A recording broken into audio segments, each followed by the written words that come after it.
श्री स्वामी समर्थ. मित्रांनो, श्री गुरुचरित्रामुळे मनुष्याला जीवनामध्ये अनेक असे अद्भुत फायदे मिळतात. मनुष्याची सतत प्रगती होते, मनुष्याला मनोवांछित यश मिळते.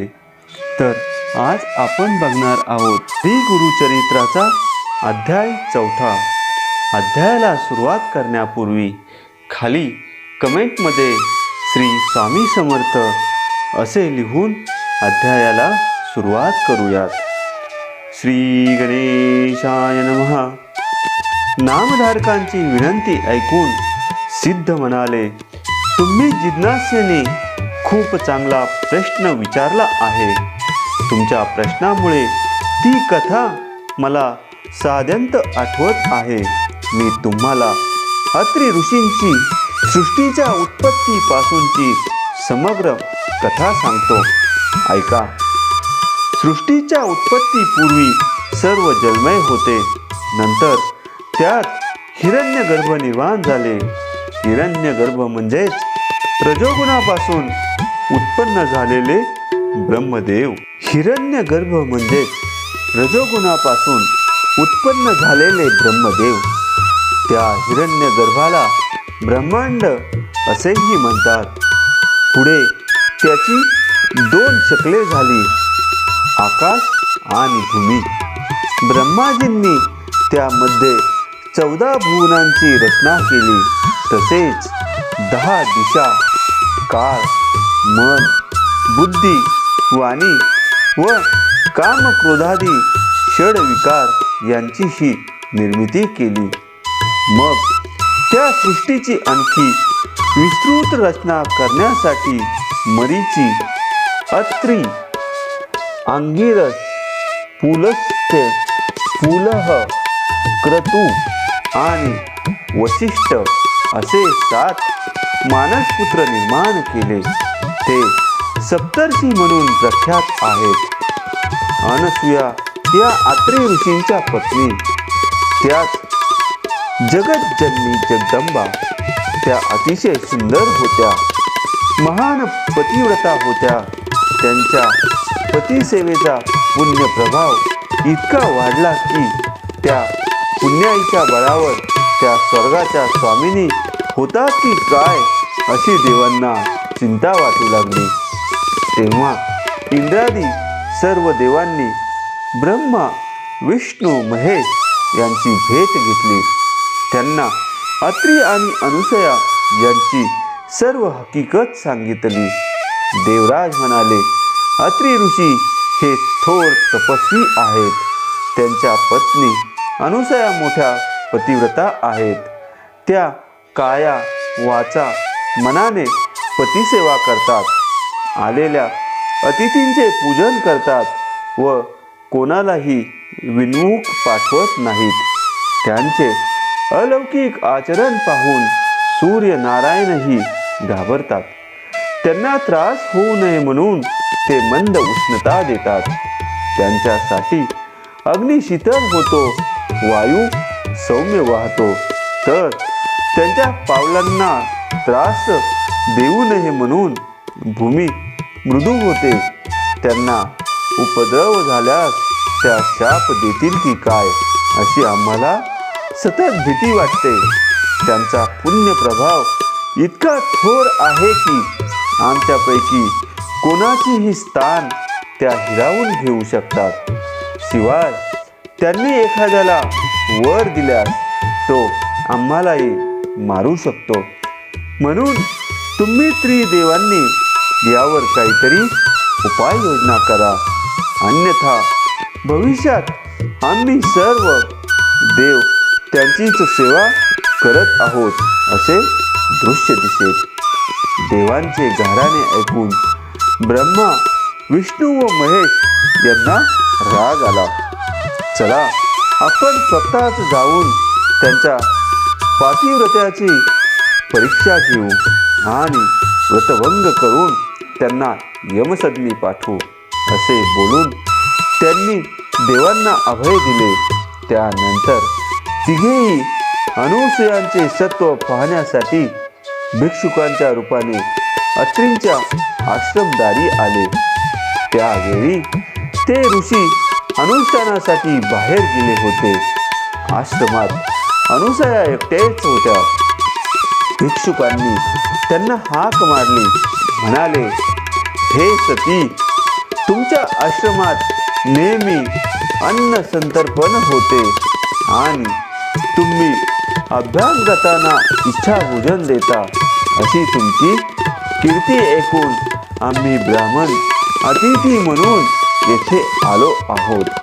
आम्हाला भूक लागली आहे, म्हणून लवकरात लवकर इच्छा भोजन द्या, अन्यथा आम्ही अन्यत्र जातो. त्यांची हाक ऐकून अनुसया बाहेर आल्या. त्यांनी भिक्षुकांना वंदन करून आदराने आश्रमात नेले. त्यांचे पाय धुतले, बसण्यासाठी आसने दिली.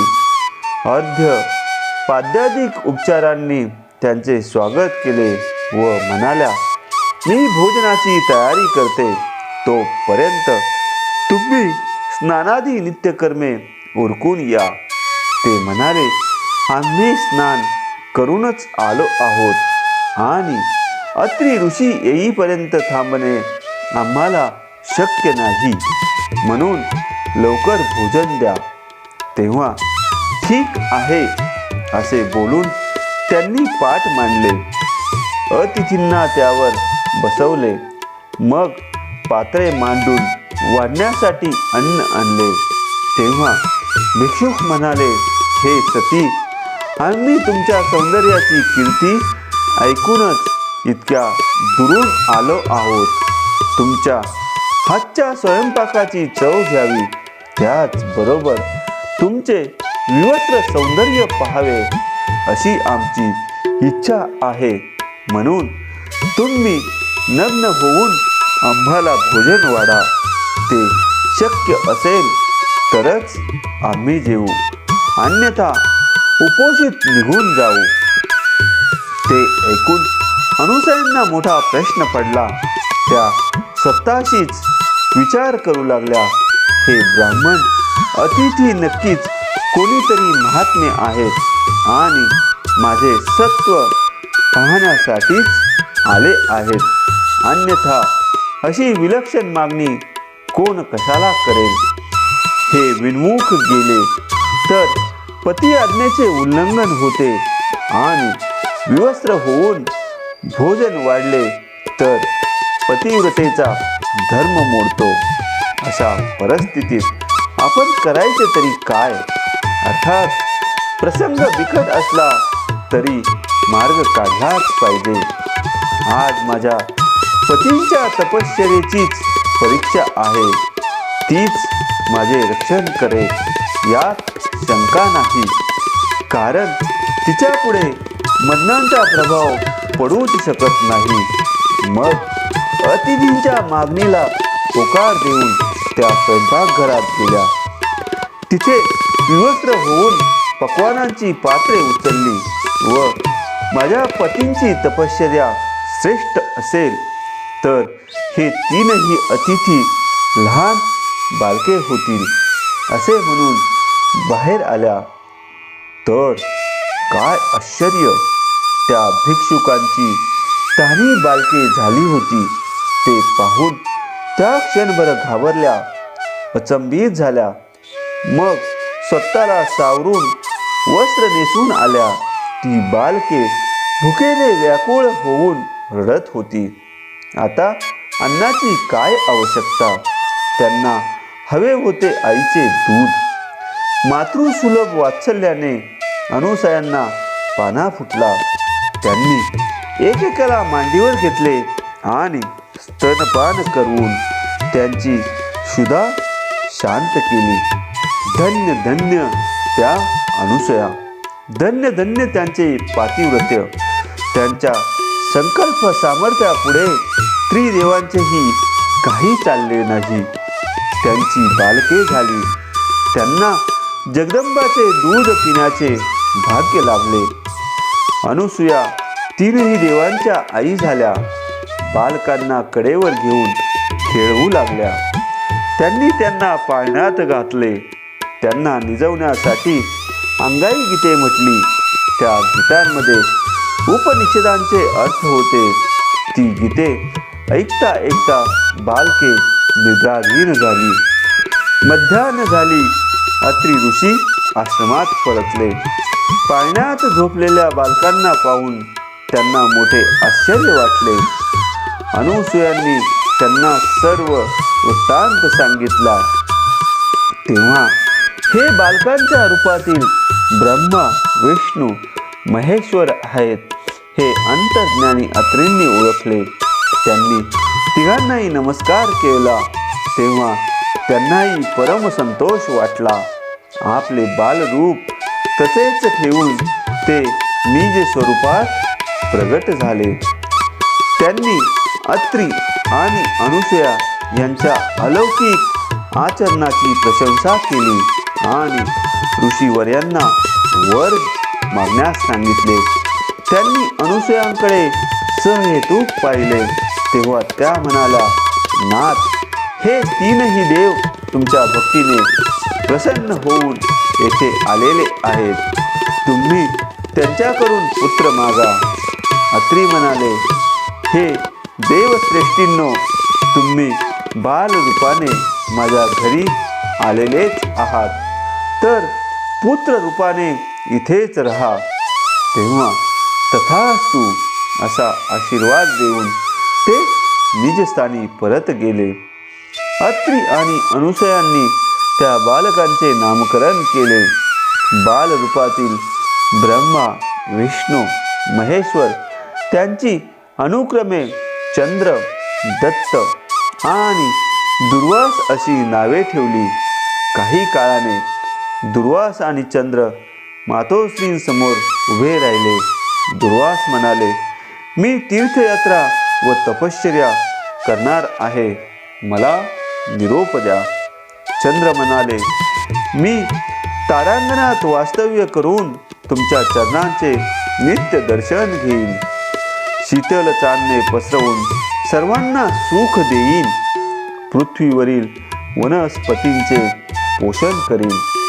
विष्णू मूर्ती दत्त तुमच्यापाशी राहून तुमची सेवा करतील. अनुसूयांनी त्यांना जाण्याची अनुमती दिली. भगवान विष्णू दत्त रूपाने अत्री आणि अनुसूया यांच्या पाशीच राहिले. ब्रह्माजी आणि शिवजी यांनी आपापले दिव्य अंश त्यांच्या ठिकाणी स्थापन केले. तेव्हापासून दत्त हे अत्री अनुसूयांचे पुत्र व श्री विष्णूंचा अवतार असूनही त्रैमूर्ती दत्तात्रेय म्हणून एकत्वाने राहिले. ते दत्तात्रेय महाप्रभू हेच गुरु परंपरेचे मूळ पीठ आहेत. सिद्धांनी नामधारकांना दत्त जन्माची अद्भुत कथा सांगितली. ती श्रवण करून त्यांना अपार धन्यता वाटली. ते म्हणाले, महाराज, आज तुमच्या कृपाप्रसादाने मला दत्त अवताराची मूळ कथा ऐकण्याचे भाग्य लाभले. माझ्या ज्ञानात भर पडली. आता श्री गुरु दत्तात्रेयांचे पुढे कोणकोणते अवतार झाले याविषयी सविस्तर सांगा. अशा प्रकारे श्री गुरुचरित्राचा हा 4था अध्याय समाप्त झालेला आहे.